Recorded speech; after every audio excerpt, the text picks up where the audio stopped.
चर्चा करने के लिए आज मेरे साथी हिसार से जुड़े हैं।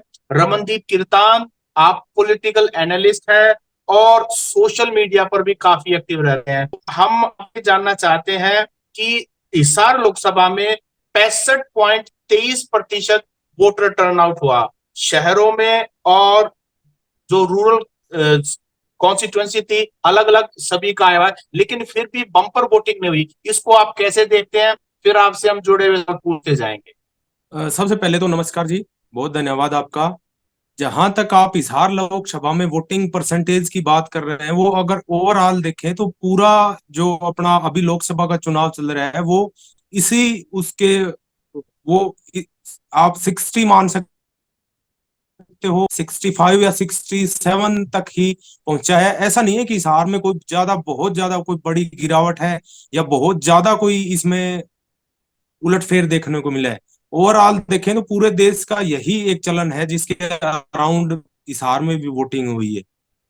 जी, तो जहां तक जन जेपी और रंजीत चौटाला की बात है, दोनों को बाहरी कहा जा रहा था। तो आप क्या देख रहे हो? वोटिंग वाले दिन हुआ क्या? क्योंकि मैंने तो दोनों ने बराबर की है। हुआ क्या आखिरकार? किसने किसको वोट डाला? क्या कुछ थोड़ा सा आप इंसाइट्स दे सकते हैं हमें? इसमें सर हम ये मान सकते हैं कि ये करीबन 25 सालों के बाद ऐसा देखने को मिला है कि जब Hisar Congress party come back कर पाई है। अब वो जीत पाती है या नहीं जीत पाती वो एक भविष्य 4 जून को पता लगेगा, जैसे आपने बोला। लेकिन अब भी हम ये कह सकते हैं कि लड़ाई हिसार में सिर्फ दो तरफी है, कांग्रेस और बीजेपी के बीच। अब पलड़ा किसका भारी है वो वोटर्स का रुझान जो उन्होंने किया है वो तय कर देंगे 4 जून को। लेकिन ये एक सुखद परिणाम हम कांग्रेस के लिए कह सकते हैं कि अगर वो सेकंड रनर अप भी आते हैं तो काफी। जी, रमदीप भाई, आपके हिसार में 9 विधानसभाएं आती हैं, जिसमें उचाना से दुष्यंत चौटाला एमएलए हैं, जेजेपी पार्टी से आदमपुर से भव्य बिश्नोई है, कुलदीप बिश्नोई यानी भजनलाल परिवार से उकलाना रिजर्व सीट है जिससे अनूप धानक है जेजेपी के, नारनौल से रामकुमार गौतम जेजेपी के, हांसी से विनोद भयाना बीजेपी के, बरवाड़ा से जोगीराम सिहाग हैं जेजेपी के, हिसार से रणबीर गंगवा है और भवानी खेड़ा से विशंबर सिंह है। तो 5 और 4 का यहाँ रेशियो है। 4 जेजेपी के विधायक हैं, 5 बीजेपी के विधायक हैं।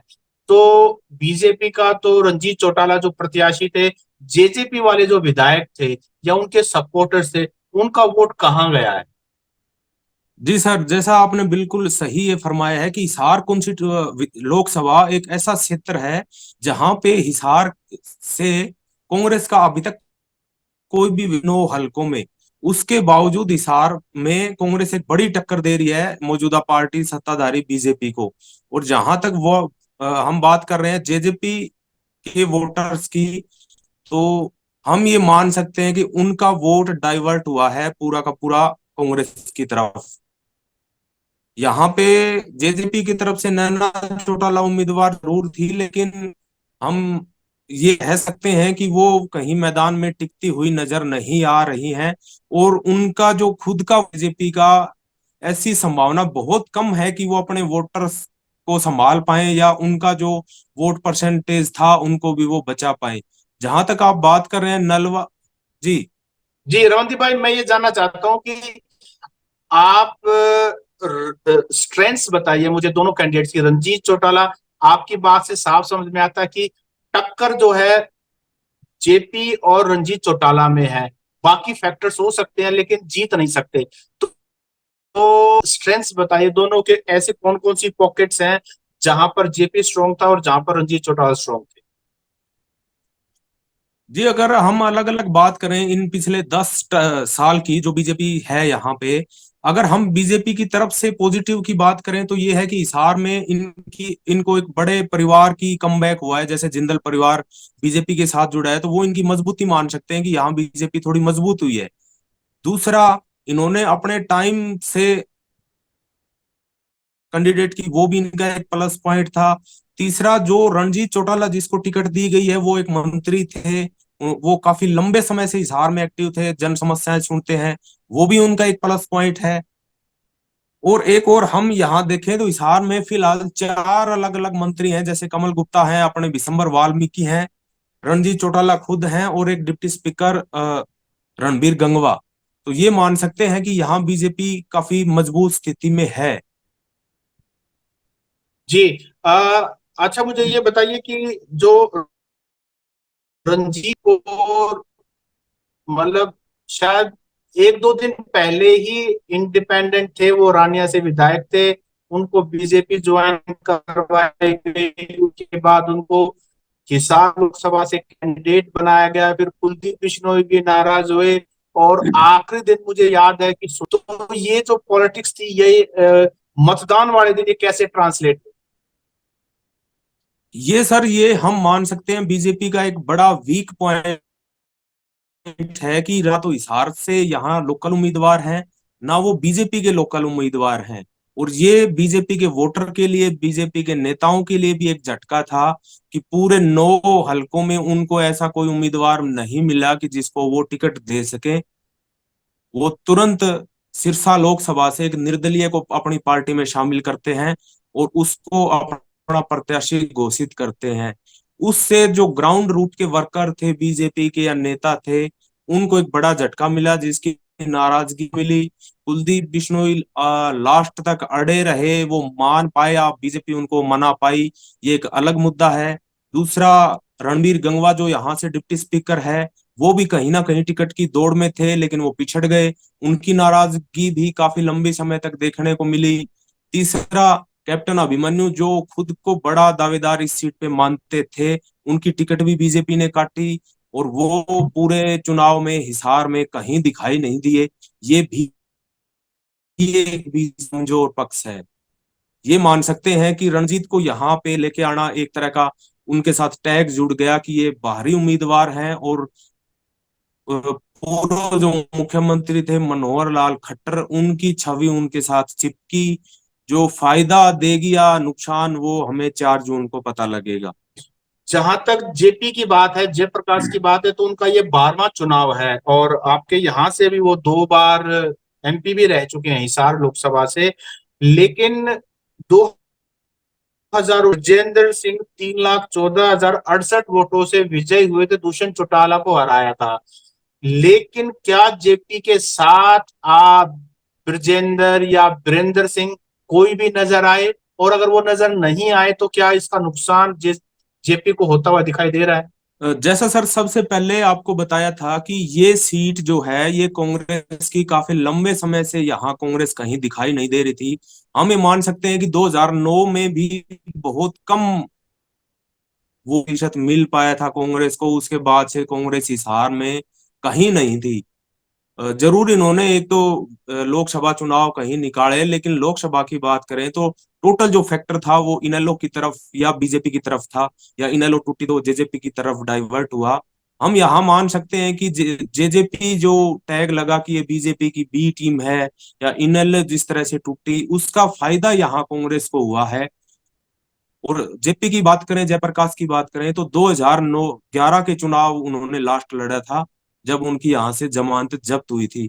उसके बाद से वो लगातार इस सीट से गायब थे, ना उनका पब्लिक के साथ किसी के था।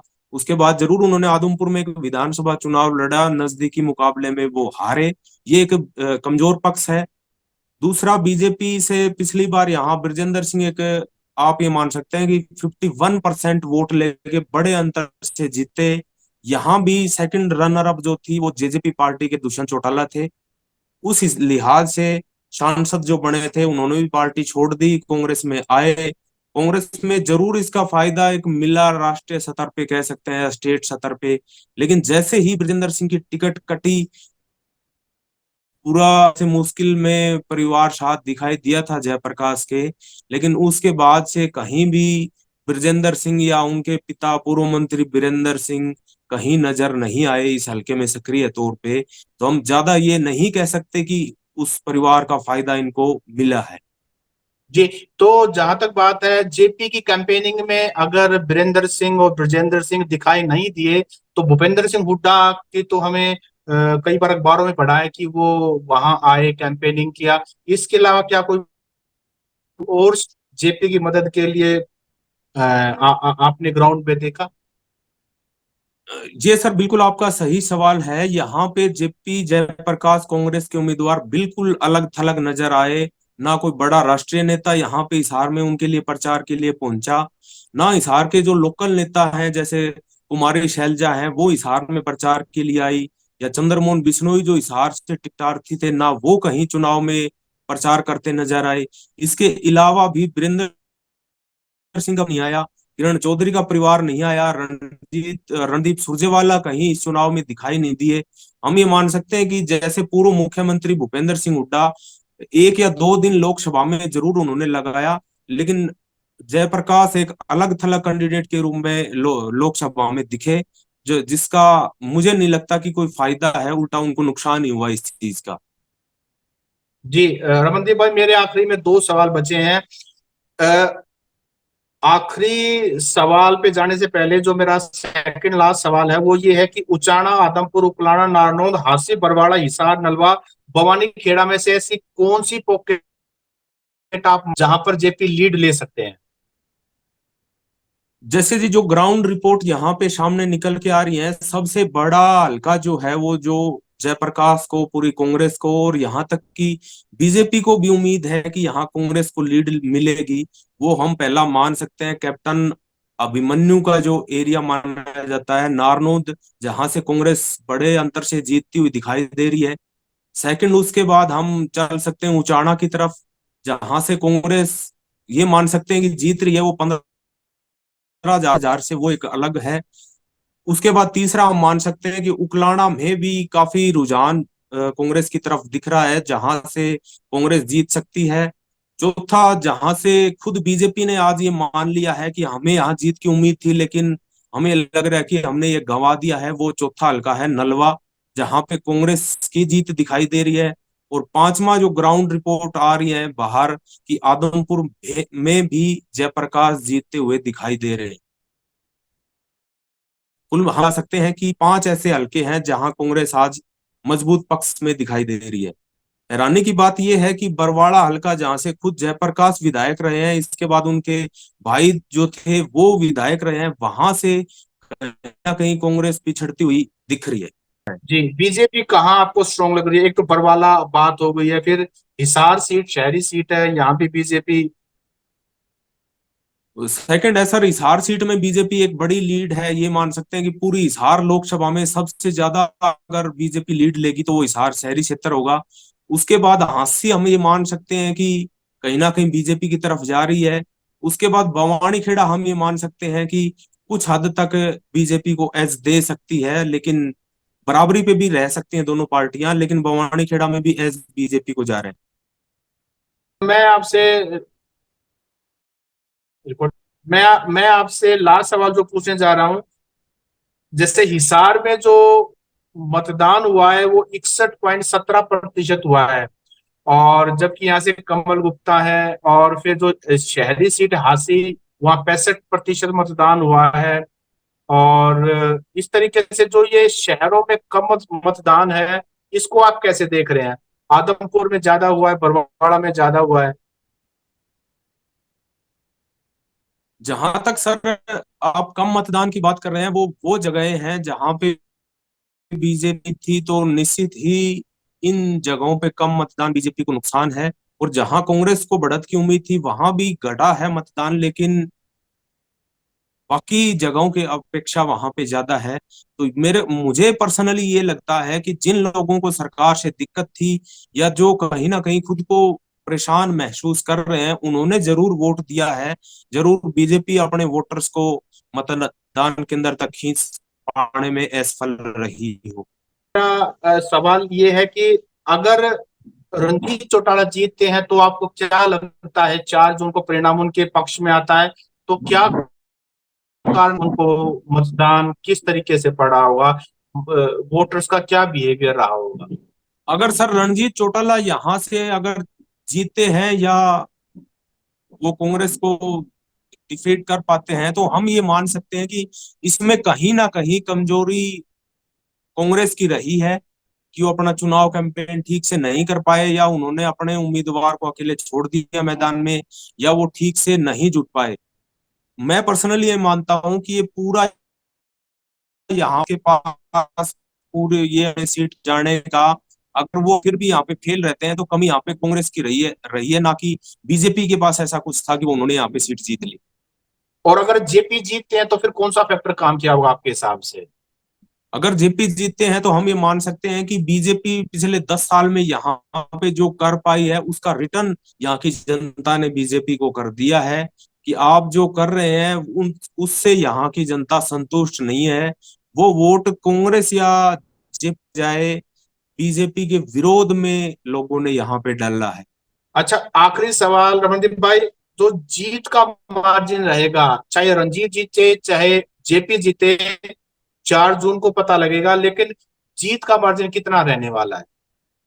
जैसे कि मेरे जो हिसाब है, मैं ये सोचता हूँ कि जीत का मार्जिन दोनों ही कैंडिडेट के बीच में 30 से 50 हजार अधिकतम रह सकता है, कि 30 हजार से जेपी जीते या 30 हजार से, जैसे जो 9 के 9 हलकों में यहाँ पे प्रतिद्वंदियों में आपसी खींचतान है, तो बराबरी पे हम कहीं ना कहीं दोनों का आज मान सकते हैं।